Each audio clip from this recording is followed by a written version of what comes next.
Today we're going to look at tautness when swimming. So when we talk about tautness as a swimmer, you need to think about being as rigid a kind of canoe or a boat as you can possibly be. And the analogy I sometimes use is if you're trying to paddle on, say, a lilo, an inflatable lilo, you're going to move around in all sorts of different directions, even though you're putting your paddle in straight and you're pulling yourself forwards. And in the same way, if you have a rigid canoe, for example, you put your paddle in, you're going to pull yourself forwards, the canoe's going to allow yourself to go in a straight line. So that plank, that platform that you have, which is your essentially torso down to your toes, that's going to be the bit which allows you to take whatever force you have in your paddle, driving it backwards and helping you actually move more effectively through the water. And it's a really, really important part of the training cycle. And we do a lot of work on core, but this is looking more into functional core stability and trying to build this awareness. So again, in the dry land, we can really start engaging how we're moving and try and make sure we're moving properly to help make sure that actually we can have a slightly more effective swimming stroke. So let's try and move away from being an inflatable, which is wiggling all over the place, and more like a canoe, which is a lot more effective. So to begin with, what we're going to look at is kind of a version on the Russian twist. So I've got my bands laid out on the floor, lowered down, and you can increase the resistance of the bands all the time. I think you need to have quite a lot of motion in this one, so make sure it's reasonably loose. So we're going to lie down on the floor. I'm going to hold on to one by my side. And to begin with, you can leave your feet planted on the floor, and you're going to have your hand moving over there. The idea is really just to make sure we get the feeling that the body just doesn't move. It stays absolutely still throughout, and we keep ourselves moving. Now, we're going to lift our legs up slightly, making sure you keep your lower back engaged, and we're going to do exactly the same thing. But we're not going to have our hands and our legs moving all over the place. So we're trying to keep ourselves nice and stationary, and then nice and controlled. So you'll see there that my legs are not moving naturally to go with it as well. Obviously, to make this harder, you can increase a bit more resistance, but it's all about the motion and the movement to begin with. So try and keep it nice and steady as you begin. Next, we're going to look at the aeroplane, that classic aeroplane hip stability movement. We're going to start bringing it involved with a little bit more swimming action. So we're going to take hold of the bands again, just so we've got one from a control point of view, and then you're going to stand on the opposite leg to the hand of which movement of swimming you're about to do. We're going to tilt ourselves forwards, so we're going up to around about horizontal, and then the idea of this, set yourself up with that perfect catch position that we saw last time, keeping yourself looking forwards as if you were swimming, and then we're going to go from that position, we're going to do a full stroke and rotate through with our hips, and then come back in again, and then keep on coming through into that position.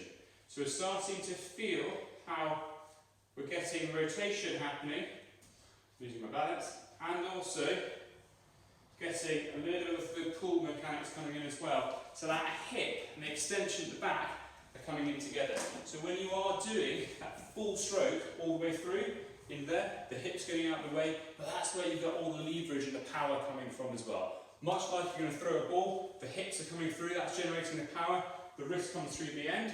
Same sort of thing here, the hips and that core area there generate all the power of the swing stroke. So here we're starting to engage and recognizing that feeling of bringing in the power. Also, it's a great little exercise to do for running as well. Engages the glute, which is also useful for kicking. So there's a few great things about that exercise. Next, we're going to move back into that kind of catch position and just get a feel for more of a Superman type exercise, which is obviously one you would have come across quite a few times in terms of swimming technique, so in terms of core technique, but we're now going to bring it into more of an exercise of swimming. So from here, you lift up your leg and the hands over here, but instead of just leaving it there, we're just going to do a full swimming stroke, trying to keep our leg nice and still. So we're recognising that we need to have engaged core all the way through the stroke.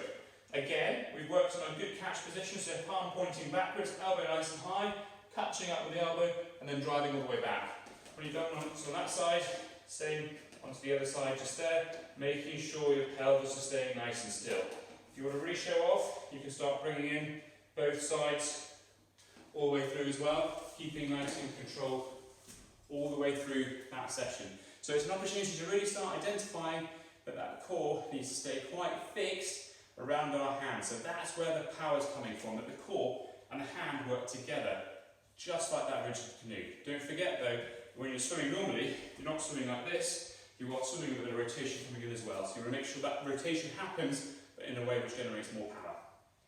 Now we're going to move on to something which is a little bit more difficult, bring a bit more core control in there as well. So we're going to go into that plank position, long arm plank position. You can do this from your knees to make it easier, or you can go straight from the long arm with long limbs as well, so your legs sort of press up start position. We did this last time, we've done this before.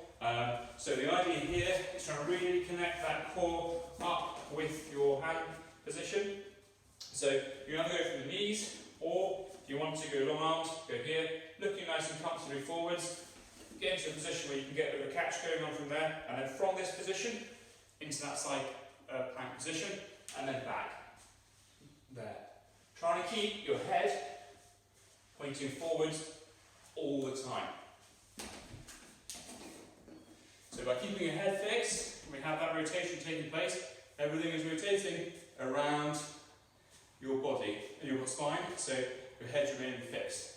If you wanted to, you could start getting a little bit more feeling about having a breath in there as well, and to see how that comes in as well. But the idea is that head's only fixed, your body is rotating around each time. Make sure you're going all the way to the end and you're finishing all the way through there as well with strength. Again, the focus isn't on the power at the back end of the stroke, it's about connecting the core with the hand cycle as well. Finally, we're going to look at the Swiss ball swimming action. So we're going to be doing pretty much exactly what we said before with a plank position of feet. This time we're going to be up in the Swiss ball. So we add a little bit more instability, it's going to work that core a little bit more.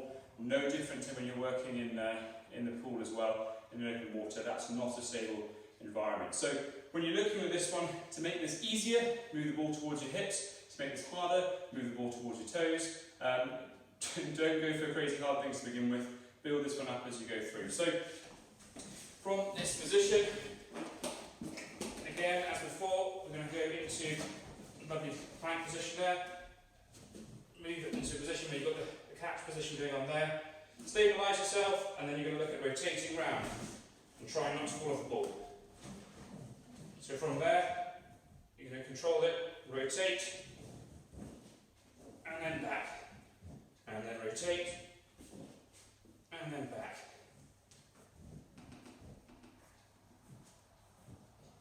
And then back. You can see there, even after about 3 poorly demonstrated examples, I was slowly actually able to stabilise a little bit more easily as well as the times went on. You guys, with a proper warm-up, doing the exercise properly, should find it easier. Remember, the higher up towards your hips you go, the easier it's going to be for you to actually control that motion. So don't focus too much on the length coming in the back there, so the resistance all the way through to the back end. It's more about connecting the 2 movements as you go, and can you stabilise. Be careful, there's nothing expensive like a TV nearby that you want to hit as you go and do that one. But that's a great exercise for building in some real core strength functionally with the swimming movement you're trying to achieve.